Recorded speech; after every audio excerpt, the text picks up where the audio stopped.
예, 안녕하세요. 예배하는 구독자 여러분, 예배에 관한 아무 말 예아입니다.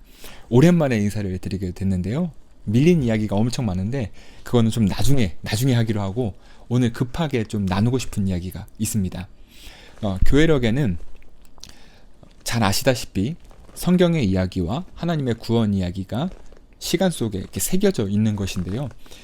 그런데 교회력에는 성경의 이야기뿐만이 아니라 우리가 살아가는 이야기들도 포함이 됩니다. 각 교단별로 그 교단이 중요하게 생각하는 신학적 정체성이라든지 역사적 사건이라든지 혹은 선교적 과제라든지 현안들이라든지 우리 그 교단 공동체가 품어야 할 아젠다라든지 이런 것들을 기념하는 주일들이 있는데요. 이를 가리켜서 총회 제정 주일이라고 합니다.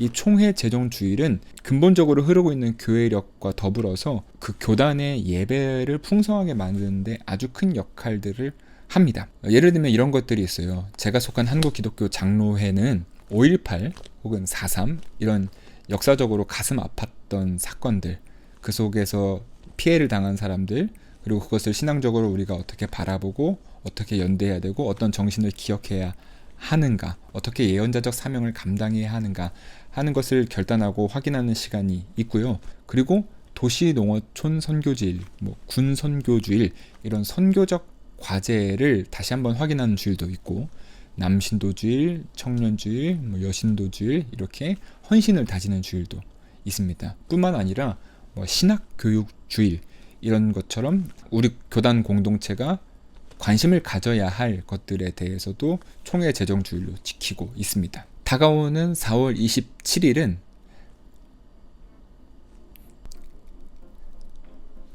연금주일입니다. 연금주일이요. 연금주일은 어떻게 지켜야 되는 거야? 그만큼 이 연금이라는 것이 우리 교단 공동체의 중요한 주제가 되었다는 것을 이제 방증하는 것이기도 한데, 이거를 어떻게 예배를 드려야 될지는 좀 난감한 부분이 있죠. 오늘은 연금주의를 맞이하면서 연금에 관한 이야기를 좀 해보려고 하는데요. 사실 제가 연금에 관한 이야기를 처음으로 하는 건 아닙니다. 2023년인데요. 2023년은 우리 교단이 70주년을 맞이하는 해였습니다. 의미 있는 숫자잖아요. 여러 행사들이 있었는데 그 중에 하나가 이제 좌담회였어요. 연령대별로, 성별별로, 목회 현장별로 이렇게 스피커들을 모아서 좌담회를 가졌는데요. 근데 그때 제가 젊은 목회자 TO로 패널로 참여를 했어요. 제가 돼서 그런 게 아니고 젊은 부교육자가 자신이 교단에 대해서 갖고 있는 입장을 솔직하게 이야기하기가 어려워요. 왜냐면 본인이 감당할 수 없는 여파들이 닥칠 수도 있기 때문에.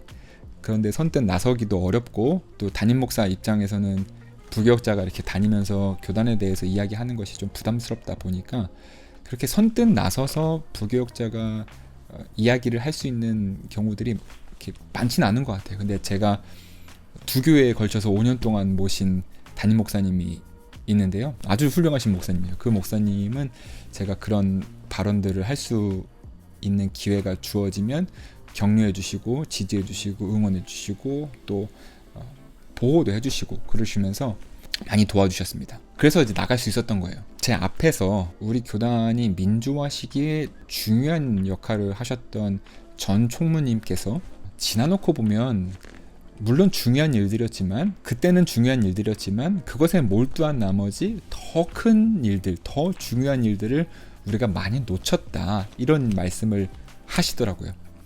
그러면서 이제 반성적인 이야기를 하셨는데, 이제 그러고 나서 이제 몇 번 차례가 돌고 이제 그 젊은 목사님도 한 말씀 하십시오 해서 이제 제 차례가 됐죠. 그래서 하는데 그 목사님의 말을 제가 받아서, 지금 우리 교단이 처한 상황에서는 이게 굉장히 중요한 문제이지만 나중에 돌이켜보면 그보다 더 중요한 문제들이 많을 수도 있는데 우리가 지금 몰두하고 있는 것들이 있다. 그게 바로 연금이다, 이렇게 얘기를 했습니다. 2023년 좌담회였는데 그 전해 2022년이겠죠? 그때 총회가 있었는데요. 이제 저는 그 총회를 연금총회라고 부릅니다. 왜냐면 연금이 메인 주제였기 때문이에요. 연금이 물론 중요한 주제죠. 정말 중요한 주제인데 연금만 중요한 주제는 아니었거든요. 기후정의라든지 목회자 수급이라든지 농촌 문제라든지 청년 총대 문제라든지 성소수자 목회 문제라든지 우리 교단의 예배력과 성서 일과의 문제라든지 시대에 직면해서 풀어가야만 하는 것들, 이미 늦어버렸을지도 모르는 것들도 올라왔는데 그것들은 기각이 되고 연금만 메인 주제처럼 다뤄졌었던 총회였습니다. 그리고 그때 칠문서라고 하여서 우리 교단의 신학적 정체성과 선교적 과제 이런 것들을 천명하는 문헌이 이제 발표가 되는데 그 문헌은 앞서서 말한 여러 가지 어쨌든 시대적 과제들에 대해서 적극적으로 대응해야 한다라는 선언들이 담겨져 있어요. 그런 우리의 선언들과 총회의 실제적인 실무들이 같이 갔으면 좋겠다. 이런 이야기를 좌담회에서 했습니다. 그런데 이 좌담회는 청중들을 앉혀놓고 하는 좌담회가 아니고 패널들끼리 모여서 이야기한 것이 총회 회보로 발간되는 거예요. 근데 제가 한 이야기들, 제가 딱 이 이야기만 했거든요. 연금에 관한 이야기는 모두 편집이 됐습니다. 여기서 끝이 아닙니다. 2023년 총회에서 연금에 관한 또 여러 가지 개정들이 계속해서 이어졌는데요. 그 중에 중요한 변화, 뭐 전체적으로 보면 중요한 변화는 아닐 수도 있는데 저희 세대에게는 좀 중요한 변화인 것 같아요.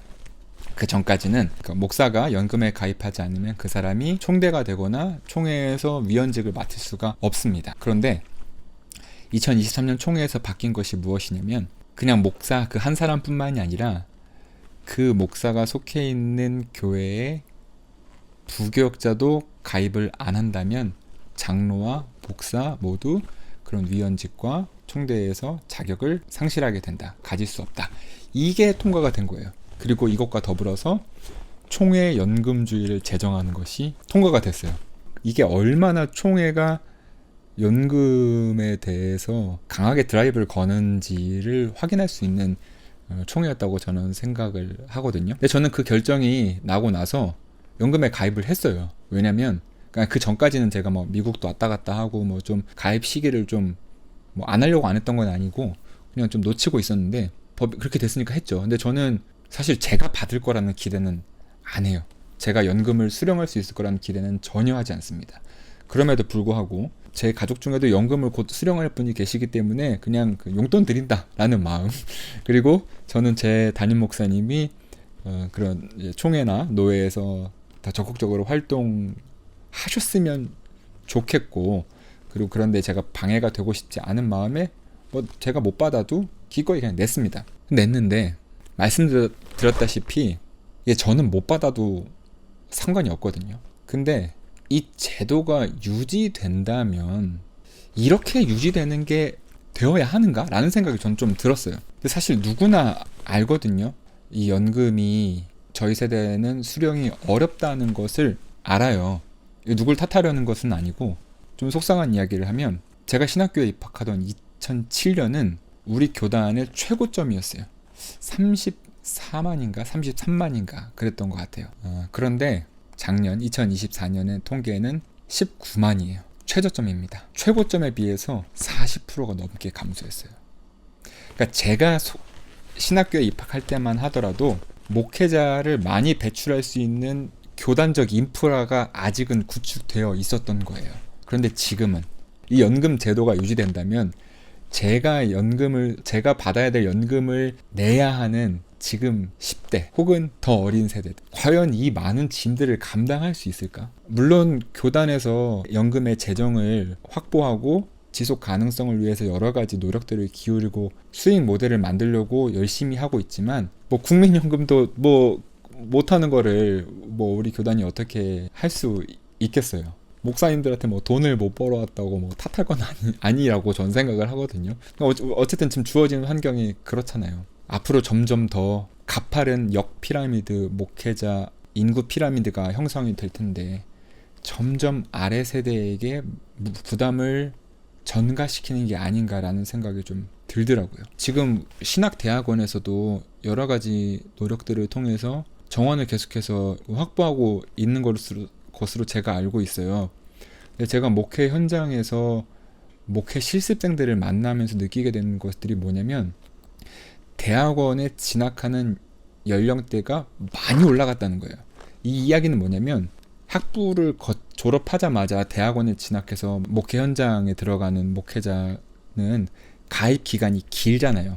그래서 오랜 기간을 내요. 그런데 연령이 많으신 분이 도중에 대학원으로 들어오시게 되면 가입 기간이 적거나 혹은 가입을 할 수 없는, 56세 이상은 가입이 안 되는 것으로 제가 알고 있거든요. 가입할 수 없는 목회자들, 가입 기간이 짧은 목회자들의 비중이 늘어나고 있다는 거예요. 그 얘기는 뭐냐면, 연금 가입자가 목회자 배출 수에 비해서 계속해서 비율적으로 준다는 이야기거든요. 후배들에게 부담으로 작용할 수밖에 없는 아주 큰 어려움이 되어버렸다. 그래서 저는 그런 생각을 해요. 이 제도를 과연 유지하는 게 맞나? 물론 오랫동안 연금을 납입하신 분들은 그 납입한 것들을 최대한 보장받으셔야 하죠. 근데 저희 세대는 아직 납입 기간이 짧잖아요. 근데 이게 길어지면 길어질수록 우리도 계속해서 후배들에게 부담을 안겨줄 수밖에 없다는 거죠.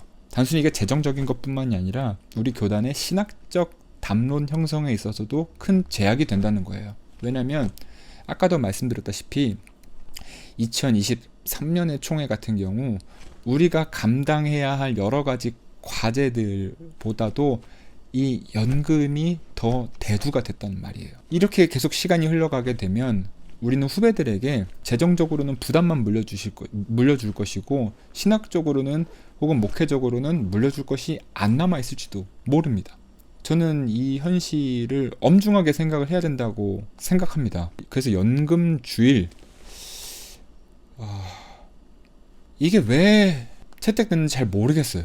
예를 들어서 남신도, 여신도, 청년주일, 뭐 신도에 헌신하자, 뭐 5.18, 4.3 뭐 기억하고 그 정신 우리가 이어가자, 신학적으로 이어가자, 뭐 선교주일, 뭐 선교하자 할 수 있잖아요, 예배 때. 근데 연금주일 뭐 어떻게 해야 되는 거예요? 그러다 보니까 이 연금주일에 괄호하고 또 다른 이름을 붙였는데 그걸 목회자주일이라고 이름을 붙였더라고요. 목회자주일이라고 하면서 이제 목회자들의 헌신에 대해서 감사하고 헌신에 대해서 뭐 격려하고 뭐 기회가 된다면 이제 연금에 관한 이야기도 하라는 거겠죠. 근데 예배를 인도하는 목회자 입장에서 목회자들에게 존경과 존중을 해줍시다 라고 말하는 게 좀 민망하고, 연금주일이라고 연금에 가입하도록 교회가 힘씁시다, 이거 곧 교회가 이미 목회자가 연금 가입했으면 뭐 할 게 없는 거잖아요.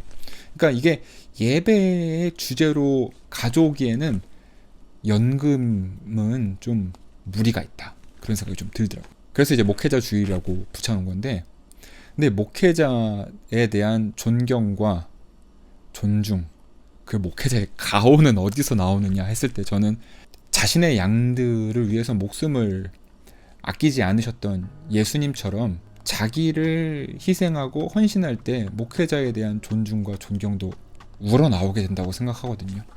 그래서 목회자 주일은 더 희생하지 못하고 헌신하지 못한 목회자의 소명을 점검하는 시간이 되어야 하고, 그리고 더욱더 그런 사랑으로 교인들을 섬기겠다고 고백하는 시간이 되어야 한다라고 저는 생각을 하거든요. 그런 의미에서 목회자 주일은 의미가 있다고 생각을 하는데요. 그런데 제가 안타까운 것은 이제 교회력 얘기예요. 교회력으로 보면 부활절 넷째 주일을 선한 목자 주일로 지킵니다.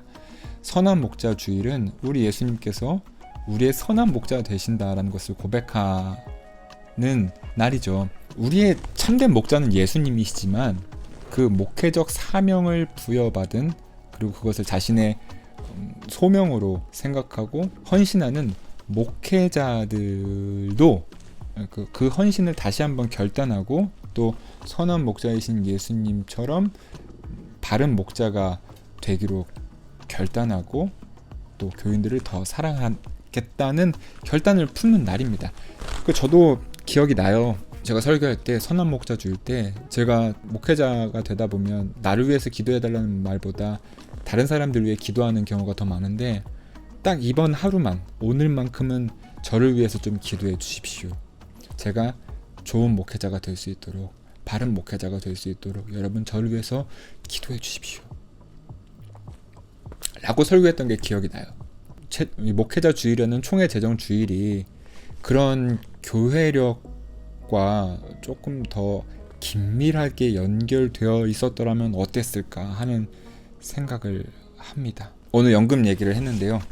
제 이야기가 뭐 얼마나 설득력 있는지 모르겠어요. 근데 지극히 개인적인 생각이고 전 낸 거 못 받아도 상관없고 제가 연금 안 내서 총대나 노회에서 위원직 못 맡아도 상관없거든요. 저는 뭐 그래요. 뭐 시켜주지도 않겠죠. 그리고 만약에 제가 담임 목사가 됐을 때 이 제도가 계속해서 변함없이 유지되어서 부교육자가 연금을 가입하지 않으면 제가 총대 못 나가요. 그럼 안 나갈 거예요. 이미 그런 목사님들도 계시다고 제가 들었거든요. 후배들에게 짐을 지어주지 말자. 후배들이 목회자로서 자부심을 가질 수 있도록 신학적인 유산을 물려줄 수 있고 그리고 또 재정적인 부담을 안겨줘서 다른 중요한 일들을 감당해야 하는 것들을 놓치게 만들어서는 안 되겠다라는 생각을 했습니다.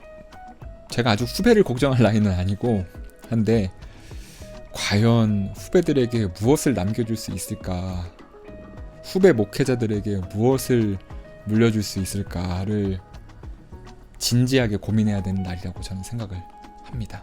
네, 오늘은 여기까지 하도록 하겠습니다. 앞으로 진짜로 영상 마칠 때마다 이야기를 했는데요. 더 자주 찾아뵙겠습니다. 좀 상황이 제가 변한 게 많은데 설명드리고 또 다양한 콘텐츠로 또 찾아뵐 예정입니다. 앞으로 여태까지 지금 몇 개월 만에 영상을 올렸는지 모르겠는데 아직까지 구독 취소 안 해주시고 구독을 유지해주신 분들 그리고 오랜만에 영상 왔다고 봐주신 여기 끝까지 봐주신 분들 감사드립니다. 네, 여기까지 하도록 하겠습니다. 예, 안녕히 계세요.